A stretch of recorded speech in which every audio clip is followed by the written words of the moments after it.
Hello friends, welcome to our channel. ఈరోజు ఈ వీడియోలో బిడ్డకి పాలిచ్చిన తర్వాత తల్లి చేసే కొన్ని మిస్టేక్స్ అనేవి వీడియోలో షేర్ చేస్తాను. చేయాల్సిన పనులు కూడా షేర్ చేస్తాను.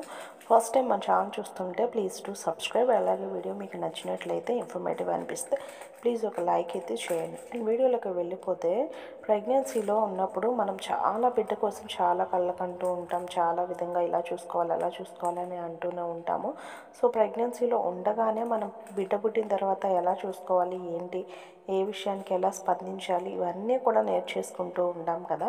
సో అలానే బేబీ ఎప్పుడైతే చేతుల్లోకి వస్తుందో ఒక్కోసారి తడబాటు అనేది అనిపిస్తుంది. ఆల్రెడీ మనకు తెలిసిన విషయాలన్నా ఆ టైం వచ్చేసరికి ప్రతి చిన్నదానికి కూడా కంగారు పడిపోతూ ఉంటాము. పెద్దవాళ్ళని అడగటము, వాళ్ళు ఇంకేదో చెప్పడము. ఎందుకంటే ఇదివరకు రోజుల్లో సరిపోయినా కానీ ఇప్పుడు అన్నీ కూడా అలా చేయడానికి వీల్లేదు.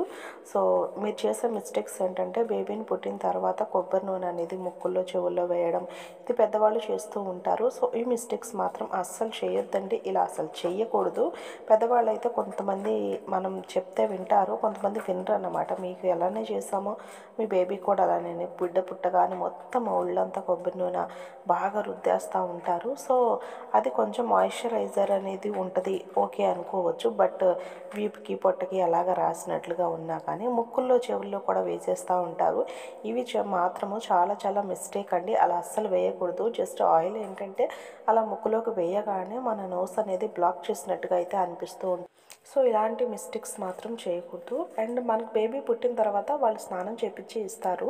సో అది వరకు ఓకే. ఆ తర్వాత మనం రెగ్యులర్గా అంటే హాస్పిటల్లో ఉన్న 5 days కూడా రెగ్యులర్గా స్నానం చేయించాలనేది ఏమీ అవసరం లేదు. ఎందుకంటే మీరు ఉండే సీజన్ని బట్టి ఉంటుంది. బేబీకి మాయిశ్చర్ అంటే మన కడుపులో ఉన్నప్పుడు బేబీ చాలా వెచ్చగా అయితే ఉంటుంది కదా. సో ఇలా స్నానం అది చేయించడం ద్వారా బేబీ పై ఉన్న పొర కూడా త్వరగా పోతూ ఉంటుంది. అది దానంతట అదే పోవాలి తప్ప మనం రుద్ది లాగి అయితే కడిగేయకూడదు. వైట్ పొరలాగా బేబీ మీద ఉంటుంది. సో దాన్ని అయితే అలా తీసేయకూడదు. దాన్ని బాగా ప్రెజర్ చేస్తూ ఉంటారు కొంతమంది పెద్దవాళ్ళు. దాని మీద క్లాత్ వేసి రుద్దడము అలా చేస్తూ ఉంటారు. అలా అసలు అవసరమే లేదు. ఆటోమేటిక్గా అది మెల్ట్ అయిపోతుంది. సో బేబీకి లోపల మన కడుపులో ఎలా అయితే వెచ్చగా ఉందో అలా ఒక లేయర్, అది ప్రొటెక్షన్కి మాత్రమే. దానివల్ల బేబీకి ఎలాంటి ఇబ్బంది ఉండదు. అది పోదేమో అనే భయం కూడా ఏమీ అవసరం లేదు. అండ్ అనదర్ టిప్ వచ్చేసేసి, ఆ బేబీ యొక్క ఆ బొడ్డు ఉంటుంది కదా, అది తొందరగా అవ్వదండి. జస్ట్ 5 days అయితే పడుతూ ఉంటుంది ఆ బొడ్డు దానంతట అదే ఓడడానికి. కొంతమంది చేసే మిస్టేక్ ఏంటంటే అక్కడ పౌడర్ పెట్టేయటం, లేకపోతే ఇయర్ బడ్ అలాగా పెట్టేసి కొంచెం పసుపు రాద్దాము, పసుపు రాస్తే యాంటీబయాటిక్ కదా, అదంతా ఓకే. బట్ అక్కడ రాయాలి అని ఏం అవసరం లేదు. దాని మీద వేయాల్సిన అవసరం అయితే లేదు. ఆటోమేటిక్గా దానికదే ఎండిపోయి 5 daysకి అలాగా పోతుంది. దాని మీద కొబ్బరి నూనె కూడా వేయాల్సిన పని లేదు. ఇలాంటి మిస్టేక్స్ చేయొద్దు. బెటాడియన్ పౌడర్ ఉంటుంది, అది వేస్తే సరిపోతుంది. 5 daysలో ఊడిపో. సో ఈ చిన్న టిప్సేనండి. ఎందుకంటే మీరు ఈ బెటాడియన్ పౌడర్ వేస్తే సరిపోతుంది. దాన్ని వాటర్తో మీరు కదిలించకూడదు. అండ్ అలాగే పసుపు పౌడరు అలాంటివి అస్సలు వేయనే వద్దు. దాన్ని పొద్దాకలు మన చేతులతో కదిలిస్తుంటేనే ఇన్ఫెక్షన్స్ అనేవి వస్తాయి. సో మీరు గుర్తుపెట్టుకోండి, బొడ్డు ఎలాంటి స్మెల్ రాదు. ఏదన్నా స్మెల్ వచ్చిందంటే ఇన్ఫెక్షన్ ఏమన్నా అయినట్టే లెక్క.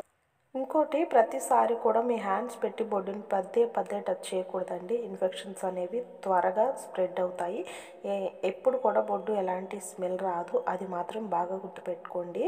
అంతేకాకుండా పాలిచ్చిన ప్రతిసారి కూడా బేబీని ఇలాగా మన మీద వేసుకొని తేపు వచ్చిన తర్వాతే పడుకోబెట్టాలి. లేదంటే గ్యాస్ ఫామ్ అవుతుంది, కడుపులో నొప్పి వస్తుంది.